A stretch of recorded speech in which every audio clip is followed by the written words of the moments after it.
looking out your living room window and just seeing water. Yeah. Everywhere. Everywhere. First named storm of hurricane season has left a trail of destruction. We're talking heavy rain and storm surge in Texas, and at least 3 people killed in Mexico. I'm Gadi Schwartz, and this is Stay Tuned Now.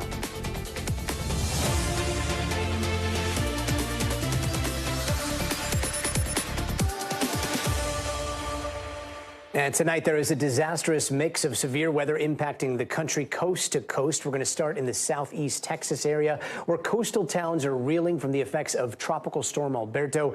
Nearly a foot of rain fell in some communities, flooding roads and leaving people trapped inside their homes there.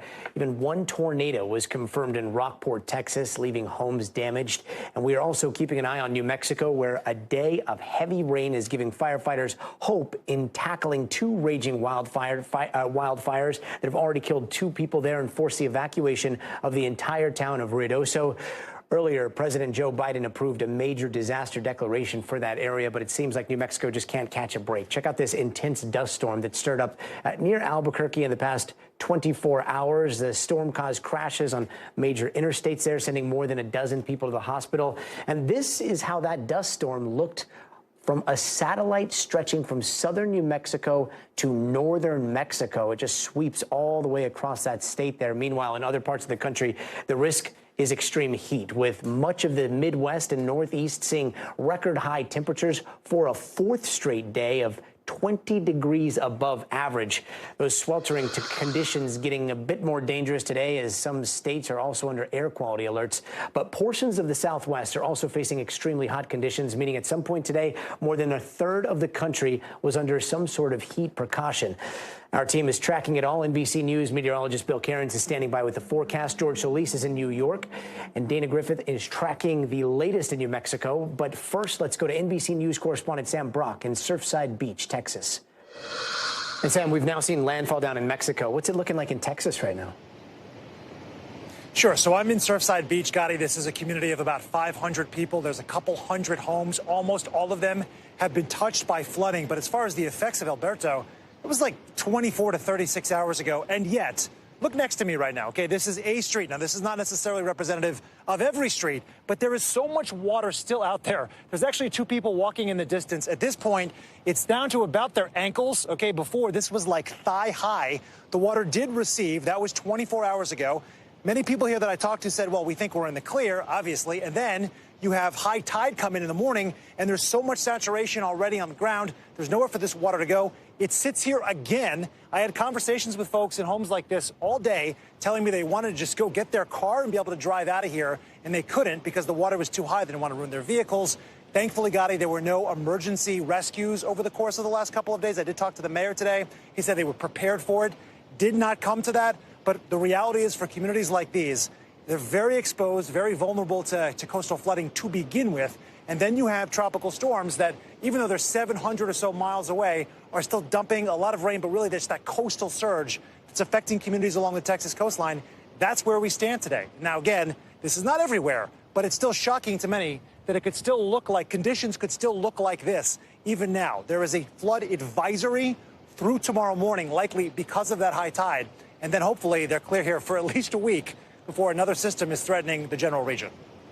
Wow. And thankfully, no loss of life there, but we do know that 3 people were killed down in Mexico during the storm, right? Do we know how they died and how Mexican officials are responding now that the storm has passed down there?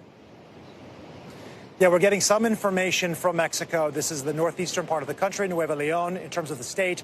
Officials there are saying that there were 3 people killed. 2 of them, apparently, according to the Associated Press, were children that were just riding a bicycle and got electrocuted by down power lines. And, you know, we always hear about the dangers of that. No matter where you live, that's a potential threat. Then another man who died that was flooding related his fatality, but we don't have much more information beyond the fact that officials there are also saying that they're more concerned about their drought and that this is actually good news for trying to deal with that situation than they are about potential loss of life down the road. So we'll be watching it closely, but at least folks there don't appear to be very concerned. And hopefully a lot of that rain water was captured there. Sam Brock, thank you very much. And right now, over 800 firefighters are working to contain 2 massive fires burning in New Mexico. The South Fork fire and the Salt fires have caused a lot of damage in the last 3 days, destroying more than 1,400 homes and buildings, and they've killed at least 2 people. New Mexico's governor calling it one of the most devastating fires in New Mexico's history. NBC News correspondent Dana Griffin joins us now. Dana, what's the latest with the fires there? Well, Gadi, the fire is still 0% contained. This is a fire that has been burning since Monday. 23,000 acres so far burned, and that was the latest numbers yesterday. So it's probably those numbers have increased today. We are trying to get an update on the latest, but right now we know 1,400 structures and homes have been destroyed, and you've got hundreds of people that had to evacuate as these two fires moved in. We have learned today that President Joe Biden issued or approved a disaster declaration for New Mexico. This is going to provide federal funding for affected individuals in Lincoln County and the Mescalero Apache tribe, those tribal lands that are also impacted by this. And we've heard from so many people just how terrifying. You can see the images on your screen showing the burnt out homes, the vehicles. This came through and it just upended a lot of lives. I want you to listen to what the public information officer for the fire and emergency group there in Lincoln County had to say about just how devastating this is for families. Listen. There's a lot of homes in this area, a lot of people that have been misplaced, not sure where to go or if they have anything to go back to. A lot of memories lost, looking at our neighbors, our community, our family, our friends, and looking at everything that they've worked for their entire lives just lost in a matter of seconds. It's very devastating.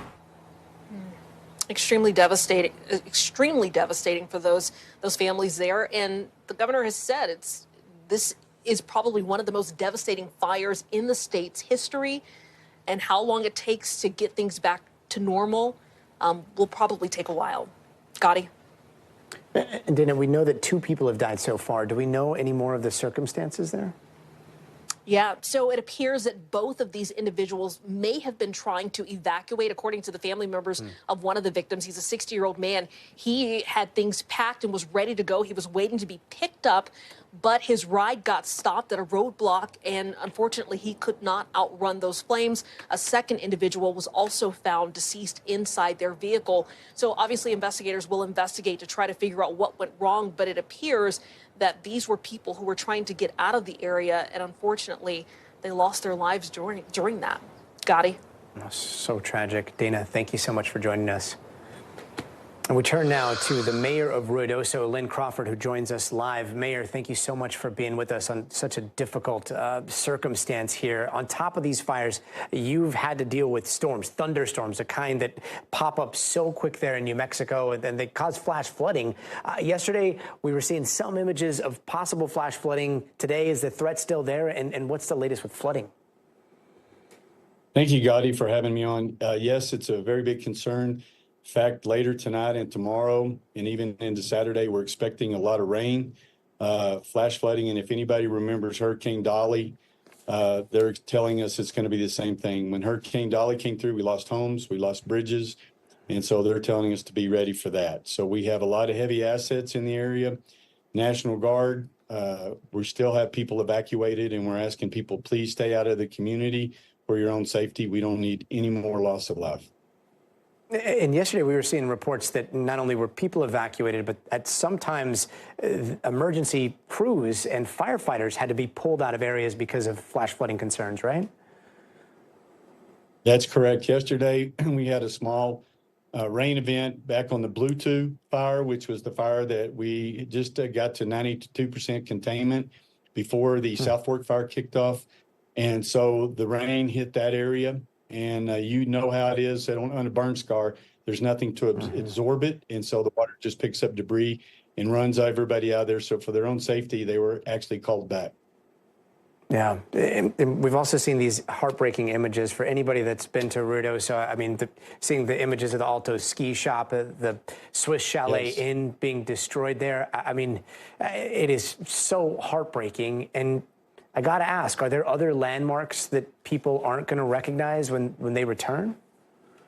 Neighborhoods, whole neighborhoods. You won't recognize them. They're gone. The beautiful Ponderosa pines that were there, they're just black matchsticks at this point. So there's going to be a major cleanup on that. And that's one of the things that we're planning on right now. Recovery is on our lips. We're right now turned everything over to the fire teams that are taking care of the fire. We've got folks out for the floods. They're going to be taking care of the floods. And then we've got a team on recovery because all of our folks are wanting to come home if they still have a home. The ones that don't, need to get them a place to live. And Mayor, a lot of people have been asking about, the picturesque Midtown there. Can you give us any information on, is the main strip still standing, or is Midtown still recognizable? Yes, Gadi, thank the good Lord. Midtown is here, and hopefully we'll have it back open very quickly. I know the salt fire we thought was going to come over the mountain, take out the Walmart and our historic racetrack here where we have the fastest quarter horses in the world. But so far, we've been able to save all of that. Thanks to our hard, all heroes don't wear capes. You've heard that before. A lot of them wear these yellow shirts. They sure do. Yellow shirts and green pants and carry pickaxes. They are doing incredible work out there. And lastly, Mayor, online, we've seen so many different rumors. So could you address some of the rumors? Do we know what caused these fires, or is it too early to tell? It's really too early to tell. I know that the forestry and there's an investigation going on at this time. And so I can't speculate by talking about it really, but it is under investigation for sure. Mayor, thank you so much for taking the time to join us today on such a busy day. And again, our hearts and prayers go out to the entire village of Ruidoso. Thanks again. Thank you, Gadi. Appreciate it. Sure. And turning now to extreme heat hitting more than 99 million people tonight across the country. NBC News correspondent George Solis is in New York City with another scorcher of a day. Gadi, to call it a scorcher may be an understatement. It's not just that the temperatures have been in the 90s for a few days. Those heat indexes have also been in the triple digits in certain part of the tri-state. That is exceptionally hot, especially when you consider that we've had somewhat of a cooler June. It's taking some time for people to acclimate, and therein lies the danger. Those people that are out and about that aren't taking those necessary precautions, like drinking lots of fluids, wearing that light clothing, and seeking shade during these really, really hot temperatures. Here in New York City, some of the precautions being taken by city officials, those cooling centers have been activated. Sometime next week, we are expecting for those pools to open. Hopefully it's not as hot by next week. And then you also have things like schools dismissing early and making sure they're not serving hot lunches. Again, that's the extreme level of severity here that we're talking about when you're talking about this heat. Above all else, though, here in the park, it has been okay when you're talking shade and you're talking a little bit of that light breeze, but it's few and far between. Those people that were at the beach today certainly have probably a much better time than just sitting out here in the park. But nevertheless, as you can see, people out taking a stroll on their bikes and just having a good time. Now, some of the risks with a prolonged heat, as we all know, heat exhaustion, heat stroke, and hyperthermia. And those can set in fairly quickly if you are out here for an extended period of time. Really, the key thing is that shade and staying hydrated. We cannot stress it enough. We actually caught up with some people here in Central Park a little bit earlier today, and they gave us their tips on how they're beating the heat. Take a listen. I think we've been popping into buildings more often than we normally would, just trying to take advantage of the AC. We're actually visiting from out of town, so, we were a little concerned when we saw what the weather had forecasted. I just moved and I don't have an AC in my new place, so I've been struggling. It was supposed to get here today and it got pushed back a few days, so we're going to see how I'm going to survive. And again, a lot of people just hoping that relief is within sight because, again, these temperatures for the last couple of days, not just the 90s, but they have felt so much more severe, really sweaty, really hot out here. We are doing our part to stay hydrated and stay safe. We're hoping things cool off sooner than later. Gadi? Fingers crossed. George Solis, thank you. And there is a lot going on across the country when it comes to the weather. So let's bring in NBC News meteorologist Bill Cairns, who's tracking all of it. Hey there, Bill. Gadi, just another day with a lot of wild weather across the country. We'll start what's happening in the west. Of course, we've been tracking all these recent wildfires, and now the heat is back building again in the deserts, especially 112 right now in Phoenix, and it's not exactly cool in Palm Springs either at 106. And we're going to see these temperatures jumping in interior California as we go throughout the next couple of days. That's why we have heat advisories up here from Palm Springs to Fresno to Sacramento, Phoenix to Tucson. You're still under excessive heat warnings as we're seeing those temperatures temperatures skyrocketing right now. That's 27 million. So now let's slide and jump across the country to what's been a just unrelenting week of heat, especially for areas that aren't used to it. And I'm talking about mostly northern New England. But here's the good news. Because of thunderstorms and cooler air, we've knocked out Maine and Boston, but we still have these heat advisories in place from New York to Pennsylvania. So everything's going to shift a little more south over the next few days. And as far as the temperatures go, we are going to see very warm conditions. I mean, we've already seen a very warm day, and it's going to continue. And as we go through tomorrow, this is where we're going to see once again conditions 90s for highs, maybe heat indexes up there close to 100. That's going to include New York City all the way to Washington, D.C. and back into the Ohio Valley. This is not record breaking, but it's still very uncomfortable, and it's just day after day. We could see some records broken as we go through the upcoming weekend. We're talking Washington, D.C. has a chance of setting a record if they hit 100 degrees on Sunday. I know Richmond has a chance of hitting 101 degrees. And back in the Ohio Valley, numerous areas from Nashville to Little Rock, Memphis, St. Louis, Cincinnati, Lexington, Louisville, everyone is going to be in the upper 90s. And Gadi, no one wants to see this. This is the new July forecast outlook. If it was blue, it would be cooler than normal. We're looking at above average, hotter than normal temperatures on the East Coast and right through the Four Corner region up into the Rockies. This isn't good for the upcoming fire season as it begins to develop and things dry out as we head through the end of the month and the end of June and all the way into July. We do have a chance of some isolated severe storms this evening in northern New England. We've been tracking that. A lot of wind damage been reported with those storms. And we have to watch out for the flood potential tonight into tomorrow. Southern Minnesota, especially a moderate risk of flash flooding, and we are expecting anywhere from 2 to 4 inches of rain in this region here south of Minneapolis, and that could cause problems. And then the final stop is down in the Gulf of Mexico. Hurricane Center already has this new wave with a 50% chance of development. That would likely be over the weekend. It doesn't look like this one's going to develop. That's heading towards Florida tomorrow, Gadi. But yes, a lot going on pretty much from coast to coast. Bill Cairns, thank you. And the mayor of Oakland just had her home raided by the feds. The FBI was there this morning seizing items, and get this, it was just one of several federal raids on other properties in the city. NBC News correspondent Tom Winter has more. Tom? Well, good evening. Still a little bit of a mystery as to why this search occurred today at the residence and various addresses associated with Oakland Mayor Sheng Thao. This is a mayor that is under a recall effort there after residents complained about high crime and the loss of the Oakland Athletics baseball team, as well as other issues in that community. And the district attorney is also under a recall effort, though not believed to be linked at all to today's law enforcement activity. That law enforcement activity and why it is occurring is a bit of a mystery. Typically, when we look at these types of cases, we look to see whether or not there's been any impropriety in the mayoral circles of a particular city, whether anybody connected to the mayor has any sort of recent arrests or recent law enforcement activity that might try to focus or at least give us some sort of a sense as to what the FBI or other federal agencies might be looking for. That's not necessarily the case here. So it's a little bit of a why for us as to why this search could be occurring, and why now is also a bit of a question as well. It undoubtedly occurred, as you've been seeing. It's been captured on cameras today, and the types of things that you would expect in an investigation not involving violent crime, because there's no indication of that. They took things out in boxes, presumably documents, and these days no investigation really finishes without going through electronic records as well, and presumably they took those. It's important to remember whenever one of these searches happens, it's not a guarantee that there will be charges, and it's not a guarantee that the person who was searched might face any sort of potential legal jeopardy. Sometimes others in their circle are charged. Sometimes nobody's charged at all. And a great example of that is the federal investigation into Rudy Giuliani here in New York City, where there was an active search that took place there. They took his cell phone devices. They took a number of files from his business and apartment.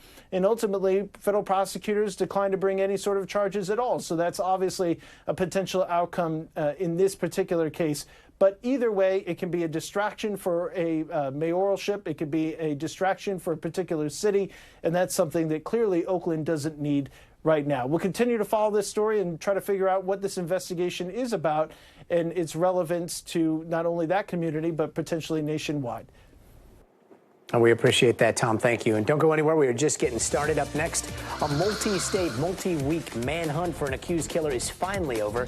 How police finally tracked him down. Plus, a day on an Arizona river turns dangerous. Rescuers rushing in to help tubers caught in fast-moving currents and trees. Details on the major efforts from first responders. And later this hour, we're going to get into this story that we just had to dive into, the Chicano accent, which has been ranked among the most attractive in the United States. We're going to break it all down with a special guest, Mario Lopez, coming up. Pues órale, yo y tú, ese. Oh, así na. I remember you, vato. Ah, ay, Gallo negro, vato.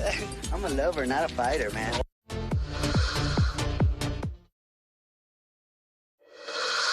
Hey, welcome back, and here's some of the other headlines we're watching tonight.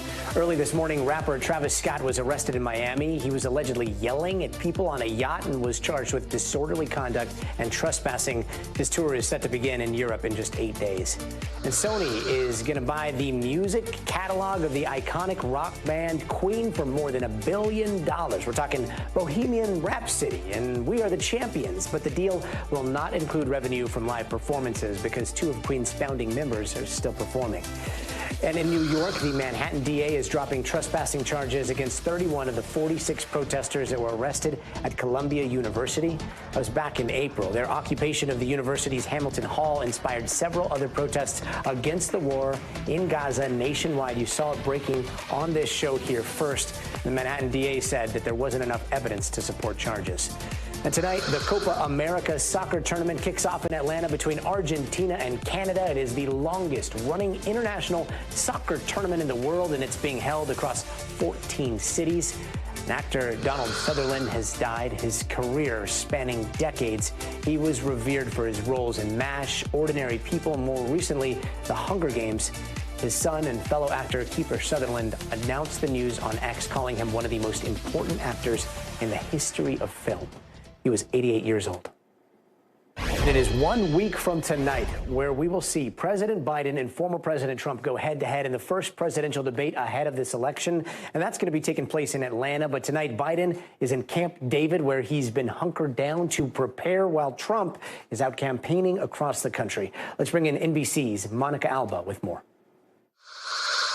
Well, Gadi, President Biden is going to be heading to Camp David tonight for what we really expect to be a significant stretch of time to prepare for this first general election debate. You know, it's the first time he's going to be facing Donald Trump as the current president of the United States. So he is using some of the perks of the incumbency, like being able to go to that Maryland mountainside retreat to huddle with close aides. And we know that the former White House Chief of Staff, Ron Klain, is actually going to be leading the prep. He's going to be running the sessions.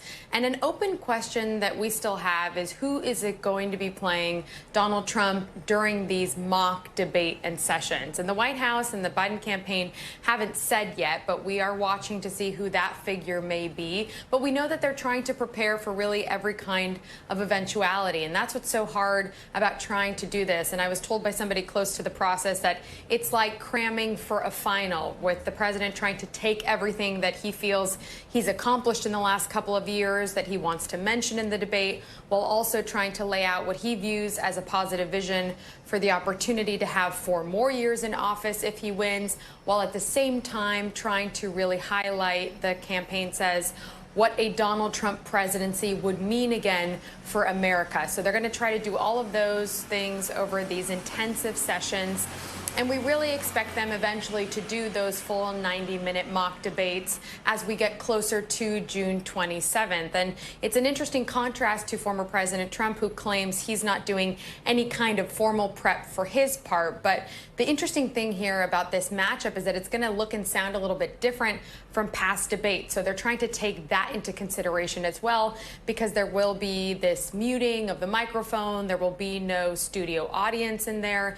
And so they know that for President Biden, one of the goals, they say, is to really try to emphasize what the Biden team thinks are these more extreme records that Donald Trump has not just talked about restoring to the White House if he wins, but things that he has promised to do and talked about in recent months. And we have seen President Biden get, quote, punchier, according to some officials, when it comes to his comments about Donald Trump in recent weeks. And we're told that that's a theme that's going to carry through to the debate a week from tonight. Gadi? Monica, thank you. And now to the multi-state manhunt that just ended in an arrest. Authorities say the suspect, who's accused of several murders in Oklahoma and Alabama, is now in custody in Arkansas. NBC News correspondent Priya Sridhar has the details. Tonight, a convicted felon and suspected killer is in custody after evading law enforcement in multiple states for weeks. If you look at his criminal history, he was continuously escalating his violent behavior. Before being arrested today, police say 50-year-old Stacey Lee Drake was last seen on surveillance video Tuesday outside of an Arkansas Motel 6. Arkansas State Police, who are leading the investigation, say Drake is connected to crimes across several states. In Oklahoma, police say he's a person of interest in last week's murder and carjacking of Philip Emerson. He's advised at least 2 people have been shot. He's also wanted in connection to 2 murders at a gas station about 200 miles away. In Alabama, the Tuscaloosa County Sheriff is now revealing Drake is a suspect in a murder they too are investigating. They say he was there for a few weeks using a fake name when he shot and killed Russell Andrews last month. His son, Russell Jr., says he was beloved. A very kind and passionate person. He was very selfless. Drake has an extensive criminal history spanning decades and multiple states that include convictions for robberies, carjackings, and assault. Tonight, he's off the streets and behind bars. I can sleep better at night knowing that, you know, he's not going to hurt anybody else. Priya Sridhar, NBC News. Priya, thank you. And coming up, frozen pizza, salsa, and sunscreen. One of those things is not like the other, but they all have a common ingredient. What is it, and should you be concerned? We're going to ask Dr. Akshay Syal. But first, you got to see this. You know that feeling when you wake up from a really good nap and then you go take a second to figure out where you are, what day it is, because you were sleeping so hard? Well, imagine that happening to you at the Euro 2024 opener. That's right, the game between England and Serbia. Well, an England fan decided to snooze the game away, and England won. You can imagine the crowd going crazy. But did he see any of it? Nope. See what time he woke up. Take a look.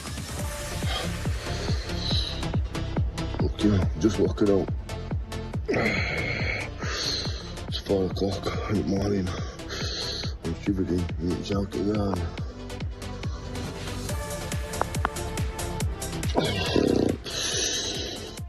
Governor, we'll be right back.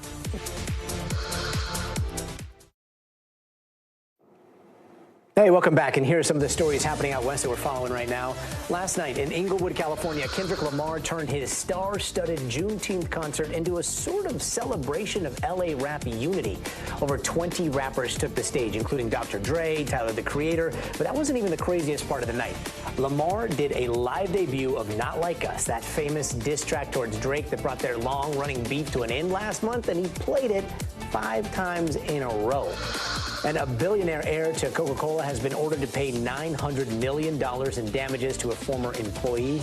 Alki David allegedly sexually assaulted his former staffer in a string of assaults taking place between 2016 and 2019. The lawsuit claims that he was known for firing female employees who rejected his advances. This alleged assault happened while he was on civil trial in a separate sexual assault case.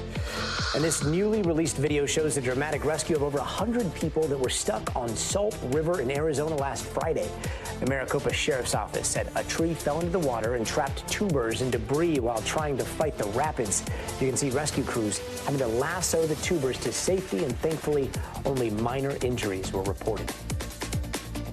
And some big news right here in Los Angeles tonight. The LA County DA has now said that the USC student will not face charges for the fatal stabbing of a 27-year-old homeless man on Monday night. Now, this happened outside the student's fraternity house, where the student and his 2 friends say they saw the 27-year-old man breaking into his car, and LAPD says the victim told them he had a gun. There was a confrontation, and the student stabbed the man, who was pronounced dead at the scene. NBC News correspondent Liz Kreutz joins us now. Liz, so is is the DA saying self-defense here? Yeah, basically the DA has sided with this student, this USC student, Ivan Gallegos, who said he was acting in self-defense when he did stab this 27-year-old man who police say was homeless multiple times. The student was on frat row, Greek row there at USC with two friends when they had some kind of encounter and then altercation with this man. And this is what the district attorney is saying in a statement. They're saying, we believe that Mr. Gallegos' actions were driven by a genuine fear for his life and the lives of others. Our heart goes out to the deceased families, friends, and family, friends, and everyone impacted by this tragic incident. And I was at the courthouse today when we got this news that the charges were going to be dropped. His family was there. They didn't want to talk to the media, but they were very happy with this.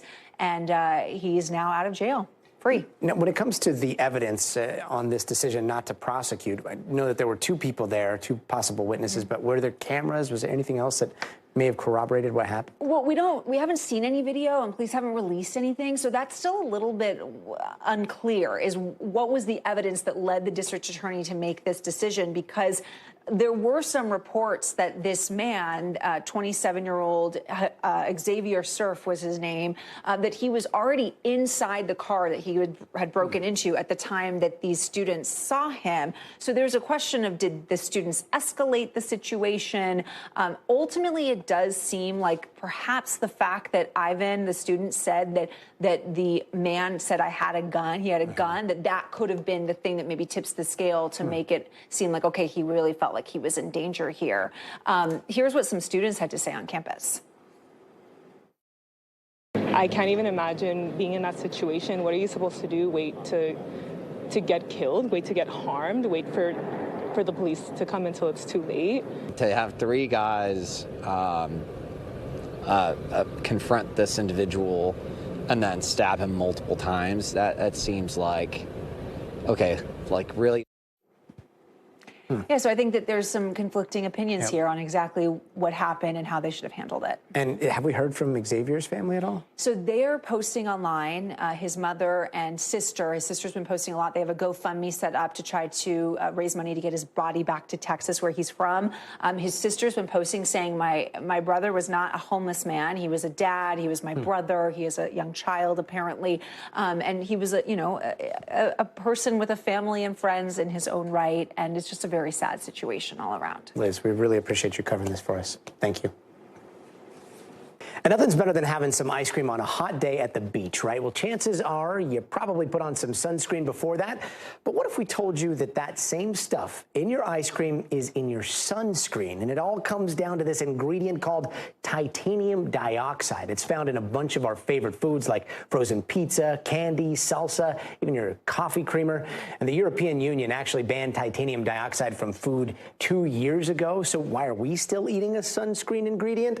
Well, here to help answer that question is one of our favorite doctors, Dr. Akshay Syal. Doctor, thanks so much for being with us. What exactly is titanium dioxide used for? Good evening, Gadi. So titanium dioxide, it's actually a naturally derived chemical that comes from a mineral, but it has a lot of purposes that we've seen. You mentioned that it's used in sunscreen. It's also used in food additives. Essentially, the easy way to think about it, Gadi, is when you put it in food, it gives food that vibrant, sort of appealing color, like for example, Skittles. Skittles are famously, have this product and actually have had a lawsuit over this product in their products. So it has a lot of uses in frozen pizzas as well. So it's kind of multi-purpose, and you're seeing a lot of health risks, or a lot of concern about health risks recently, as people try to figure out what are the long-term effects of having such a chemical that's present in everything. And doctor, should we be eating titanium dioxide or slathering it all over our body? So there's good news and bad news here, Gadi, right? So the good news is, I mentioned that this isn't sunscreen, and the good news with sunscreen is that it doesn't appear to penetrate the skin. So if you are concerned about it from that level, you should be okay. But for those who are concerned about eating it or having too much in their diet, it's tough because, like you mentioned, the European Union has banned this, but it's really not because there's evidence that this is that harmful. It's more of the other way, that they can't really prove that it's safe. And so for those people who are worried about it, this is something that's commonly found in processed food. So there's a whole lot of reasons to avoid processed food, things like candies, cookies, frozen pizzas. This is just another one. So if you are concerned about it, stay away from processed foods for this reason and for a whole lot of other reasons, Gadi. And Doctor, if the EU banned titanium dioxide in food 2 years ago, like, should we be doing the same thing here? Should we be concerned about health risks? It's a good question, and you know, toxicologists have weighed in on this, Gadi, and what they've really shown is that the European Union's really taken a cautious approach. It's not something that we have definitive evidence that this is harmful for you, but what we've seen is that the FDA has actually looked at the data that the European Union has, the FDA meaning our regulators here, the Food and Drug Administration, and they're not overly concerned. You know, the studies that have shown harm in animals really have doses way higher than what we see in those studies. So it's not something I think we need to be terribly concerned about, but if you are, it's just another reason to avoid processed food like Skittles and cupcakes and cookies and frozen pizzas. You avoid this chemical, you avoid a lot of salt, you avoid a lot of sugar, a lot of whole other damage that can come with processed food. So just another reason to do so, Gadi. Yeah, just another reason to check the ingredients. Dr. Sayal, thanks so much for being with us. Thank you. Now to a headline that I got to say just made my day. A new study has just ranked the Chicano accent among the most attractive in the United States. This bumper's gonna go on the wall of my garage, carnal. I'm gonna put a little sign under it. It's gonna say, this bumper was pulled off by the bus of Salinas. Simon, according to this language learning company Preply, the Chicano accent has beaten out the New York accent, the Chicago accent, even the Southern Californian accent when it comes to desirability. So, of course, who better to bring in to talk about this than the baddest Chicano in the universal lot that I know, the absolute legend, one and only Mario Lopez. Mario, we did it, carnal. We finally made it. Is this for real? This is for real. This is for real. Preply, they came out with this study. It's scientific hilarious. and everything. That's hilarious. Tell me. You know what's a trip? You showed that clip right there of Selena, and that the accent from the Latinos right there are very different from the Latinos right there. They don't call themselves Chicano out there. And that's an old school dated term, I think. It's really just a Mexican-American, right? But they do sound... It does sound very different geographically where you're at, like here in Southern California, as opposed to Texas, as opposed to New Mexico, where you're from. The Latinos sound a little different, but I'm still tripping out if you're pulling my leg or not. That's a real thing. I swear, this is we are dead crazy. Serious. And what's funny is, not to cut you off, what's funny is, obviously, when I'm hosting, like my show, Access Hollywood, Access Daily, doing my radio show, I have my professional voice. Right. And, hey, Mario Lopez, welcome to Access Hollywood. But when I'm doing all my stuff on social media and I'm hanging out with my buddies and my boys, then I'm talking like, hey, what's up, man? And I'm talking a little bit more like I normally do, Mario from Chula Vista. Same exact And people thing respond, and they're like, wait, yo, how are you? And we went viral, actually, for a while. Like, they said, why is Mario doing this accent? I'm like, no, Mario's doing his professional customer service voice when I'm hosting, when it's I'm doing our work that. voice. This is how we talk. This is how we read the news. You got and then all of a exactly. sudden, when you start, and like, there's something about the Chicano, the Latino accent that like, and particularly, you said it perfectly. There's a Texan version. There's the New Mexico version, which is kind of a fusion of the California Texan one. But there is something like so inviting about it. There's something so like inclusive, and like there's this one guy on TikTok that he has so much riz when it comes to his accent. Like he could convince you of anything. Leo Gonzalez, do you know him? I may if I saw him. All right, he's got a perfect example of just how much this accent can pull you in. If we've got that queued up, let's take a look. I'm about to be live right now. Tune in. Dude, you know my mom still watches you. She still watches me? Tell her I'm gonna do something right now. I'm gonna do like my little ear. I'm gonna pull my ear. Pa que sepa. We're in Hollywood. We're in Hollywood. Hey, me cambió el norte. Was it Drake? When money makes a difference but don't make you different? Kelsey's producing today? Who died? Who died? So Leo looks like a real nice guy, he's too. the best, man. There's a certain warmth to the accent, and it's funny, and there's like a warmth to it, and it's a little sing-song. It's got like a little rhythm. It's got a melody. It does totally have a melody, and I'm surprised people outside of the areas we discuss are even familiar with it. But hey, we're kind of multiplying everywhere. So, and what do you think it is? Because like this is on a list. There's still a bunch ahead of us. The Western accent, Texan accent, Cajun accent is also ahead. But that's because a lot of people haven't embraced this yet. So when you were growing up, what accents were you familiar with? Well, I'm a first-generation kid right here. My parents are from Culiacan, Sinaloa, in Mexico, and I was a border town kid growing up in Chula Vista, right next to Tijuana. So I kind of had like the best of both worlds as far as like slipping in and out of, I'm literally 3 miles away from the border, of speaking Spanish, speaking English, and having the Spanglish.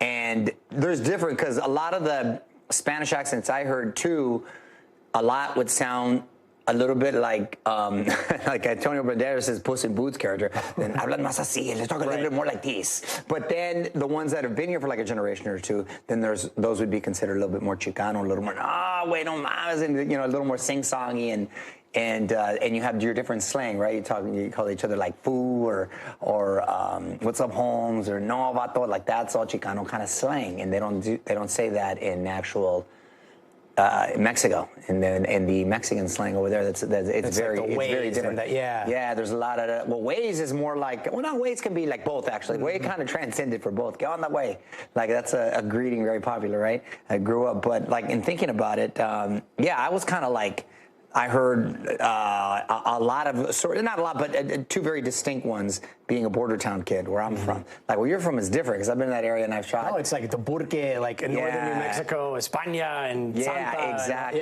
It's a very old Spanish. I mean, that Spanish goes back to 400 years, 500 years. Yeah, when I just did a movie in Santa Fe too, and it was like the first church ever. Oh, I remember, There was a lot of firsts ever, like it's one of the oldest cities, so there's a lot of history there, yeah. If you had to isolate one letter, and I think you were just doing it with the it's the L when it comes to the accent. As far as what? Like. It's a very enunciated. Right. Yeah. Liar, you're lying, like that kind of stuff. Don't be stupid. Like it's more of like a rhythm of talk and stuff, which I think is hilarious. But I didn't think it would be considered attractive. You don't think it's attractive? So clearly, funny. other people do. So funny, man. We're gonna, and my wife, I've been trying to convince her that this is attractive. I think this is gonna help. Oh, she's not Latina? No, she's not a Latina. Okay. So yeah, well, good luck. All right, Mario, thank you so much, brother, for staying with us. All right, you got it. That's funny. And still ahead this hour, it is never too late for pomp and circumstance. We're going to introduce you to the woman who was just handed her Stanford degree more than 80 years after she left school. Why it took so long. That's coming up in The Best of Us. Hey, welcome back. Let's take a quick look around the world. People are protesting in France after 3 boys have been accused of raping a 12-year-old Jewish girl. Now, prosecutors say the violence was motivated by the girl's religion, and the boys are between ages of 12 and 13, and 2 of them are right now in custody. French officials say they have recorded over 360 anti-Semitic incidents in just the first 3 months of this year, which is a 300% increase over the same period last year. And a train crash in Santiago, Chile has killed 2 rail workers, and it happened this morning. The trains were on a test run when they slammed into each other. One of them was carrying a freight train carrying 1,300 tons of copper. Police are working to figure out how that crash happened, and meanwhile, 2 rail workers are being investigated for charges of manslaughter. And a batch of illegally brewed liquor has killed at least 34 people and sent dozens of others to a hospital in southern India. So far, police arrested 4 people for selling bootleg liquor and seized about 53 gallons of the methanol-mixed drink. Now, local officials are saying that a number of people are still in critical condition, suggesting that the death toll could rise. And Canadian air carrier WestJet Airlines narrowly avoids a strike from its maintenance workers. The union was supposed to start striking tonight, but ended up withdrawing its 72-hour notice. Now, this comes after the Air Canada competitor canceled 40 flights over the last 24 hours. The union says it'll continue talks with the airline to reach a deal. And one day after he signed a mutual defense pact with North Korea, Russian President Vladimir Putin made a pit stop in Vietnam, where he was met with a 21-gun salute on arrival. Putin later signed an energy agreement with the communist country, and that visit has drawn heavy criticism from the U.S. NBC News correspondent Danielle Hamajan has this story. Well, Russian President Vladimir Putin is now on his way back home after a 2-day trip, first to North Korea, then Vietnam. I'll start in the North Korean capital of Pyongyang, where a Cold War-era mutual defense agreement came back to life in a far different geopolitical world. Putin and the North Korean leader Kim Jong-un signing an agreement stating that if one country found itself in a state of war, the other would provide military assistance immediately, being the key word. This is according to text that came out from the news agency in North Korea. These are two international pariahs that are growing closer in the face of international sanctions. In Vietnam, Vladimir Putin still able to show that he can still receive a warm welcome. Of course, Vietnam does have a relationship with the United States despite its military ties to Russia. Now, before boarding his plane to return back home, Vladimir Putin leaves with this message to the West that Russia is considering changes to its nuclear doctrine that governs its use of nuclear weapons. It currently says that Russia can use nuclear weapons in the event of an attack that poses an existential threat to the Russian state. What those changes are exactly, the Russian president didn't say. Danielle, thank you very much. And before we go, it is time for the future of everything. And this is not a fish or science fiction. This is a drone, and it may soon be used in naval combat. We're going to dive into what it can do, plus some other headlines you might have missed this week. That's our future of everything coming up next.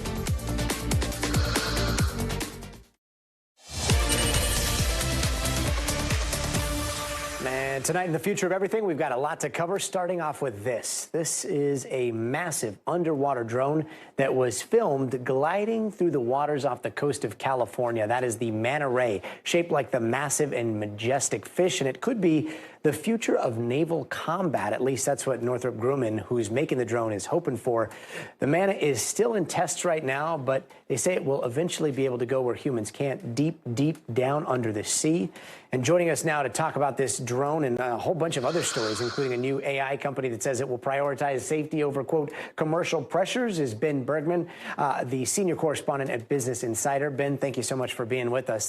This manta ray thing, it's very futuristic looking. Seems like it could be a game changer when it comes to underwater drones. What do you think the future hope is for this tech?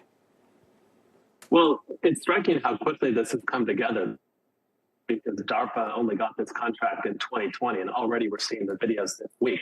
And already we've seen in Russia and Ukraine what a big difference autonomous boats, those are ones above the water, have had at penetrating Russian ships. So this is certainly something that we've seen drones, aerial drones, since the 90s used.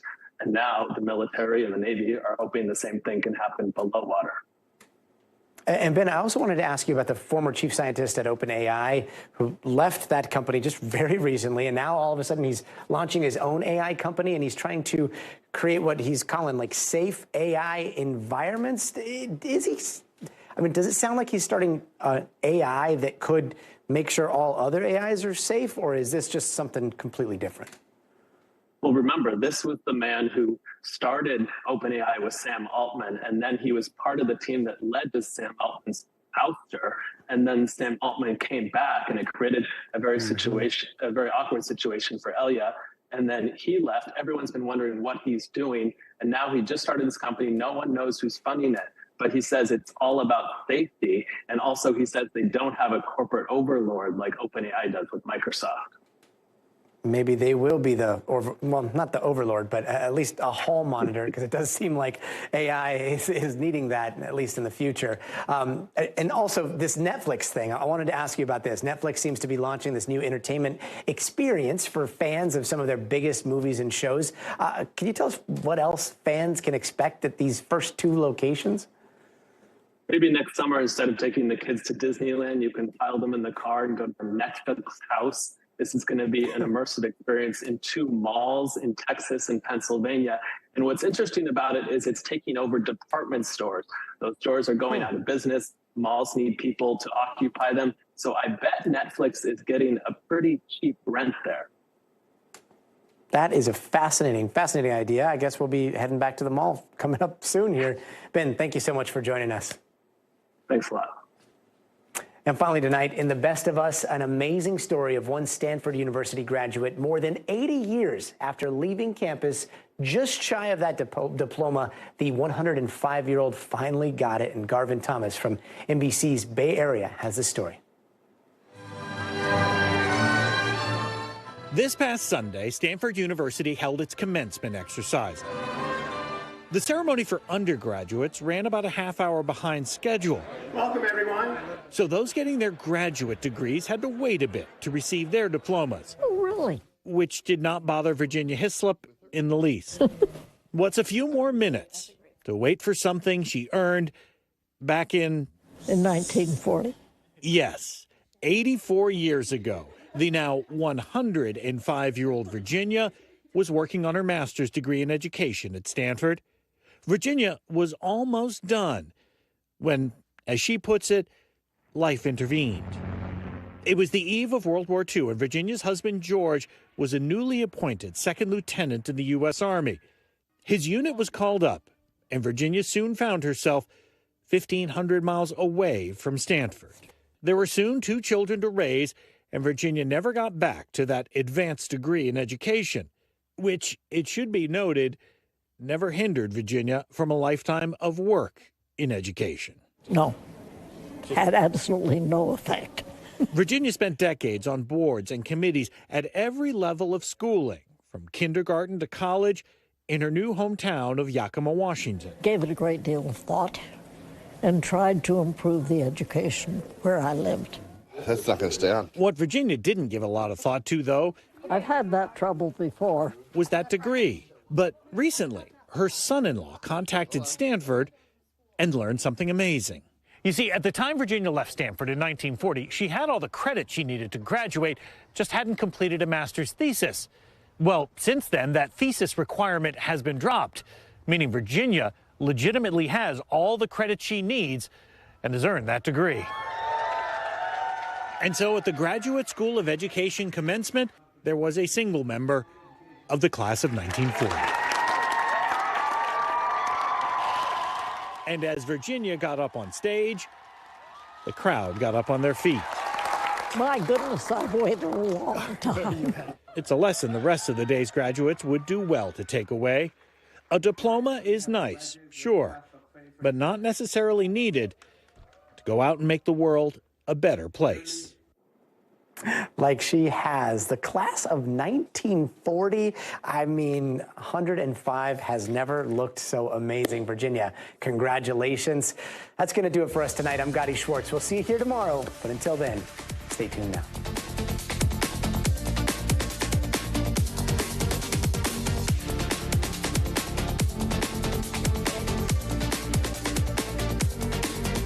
Thanks for watching. Stay updated about breaking news and top stories on the NBC News app or follow us on social media.